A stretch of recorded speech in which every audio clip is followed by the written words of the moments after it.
हरे कृष्णा।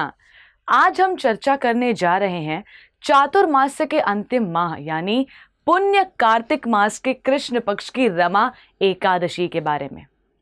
भगवान श्री कृष्ण ब्रह्म वैवर्त पुराण में पांडव ज्येष्ठ श्री युधिष्ठिर महाराज को एकादशी के महात्म्य के विषय में वर्णन करते हुए कहते हैं कि जो भी मनुष्य रमा एकादशी के व्रत की कथा का श्रवण करता है उसके भी सारे पाप नष्ट हो जाते हैं और वो भी परम आनंद की प्राप्ति करने में सक्षम हो जाता है। तो आइए हम जानते हैं रमा एकादशी की व्रत कथा। कई युगों पहले की बात है जब मुचुकुंद नामक राजा इस धरती पर राज किया करते थे। क्योंकि वो अत्यंत दयालु, धर्मपरायण तथा सदा सत्य वचन बोलने वाले थे, इसलिए उनके राज्य की प्रजा उनसे सदा संतुष्ट रहती थी। इतना ही नहीं, क्योंकि राजा मुचुकुंद एक निष्ठावान वैष्णव भी थे, इसलिए उनके राज्य में कोई अशांति कभी भी वास नहीं करती थी। उनका राज्य दिन दिन प्रगति के पथ पर आगे बढ़ता जा रहा था। राजा मुचुकुंद की एक पुत्री थी जिनका नाम था राजकुमारी चंद्रभागा। चंद्रभागा देवी का विवाह चंद्रसेन के पुत्र राजकुमार शोभन के साथ संपन्न हुआ। विवाह के बाद एक बार राजकुमार शोभन अपने ससुराल राजा मुचुकुंद के यहाँ रहने के लिए पधारे थे और उस दौरान रमा एकादशी का पावन तिथि थी। राजकुमारी चंद्रभागा इस बात से बहुत चिंतित थी कि क्योंकि राजा मुचुकुंद एकादशी के दिन निर्जला उपवास रखते हैं तथा उनके राज्यवासी भी व्रत धारण करते हैं।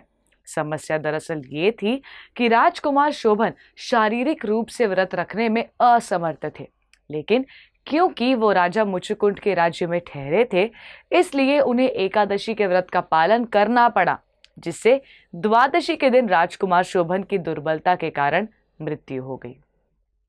एकादशी के व्रत को धारण करते हुए राजकुमार शोभन की मृत्यु हुई थी, इसलिए उन्हें मृत्यु के पश्चात एक बड़े ही संपन्न तथा सुंदर राज्य के राजा बनने का अवसर प्राप्त हुआ। परंतु क्योंकि उन्होंने एकादशी का व्रत श्रद्धा पूर्वक पूरी आस्था के साथ नहीं रखा था, इसलिए उनका राज्य चिरस्थायी नहीं था। एक बार जब एक ब्राह्मण उनके राज्य में पधारे तो विस्तार से राजा शोभन ने उन्हें अपनी समस्या का वर्णन किया और अपनी पत्नी चंद्रभागा को यह संदेश ब्राह्मण के द्वारा पहुंचाया।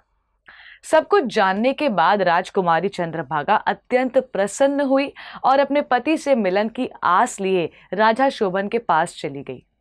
वहां जाकर चंद्रभागा देवी ने अपनी सारी एकादशियों का फल अपने पति को अर्पण कर दिया।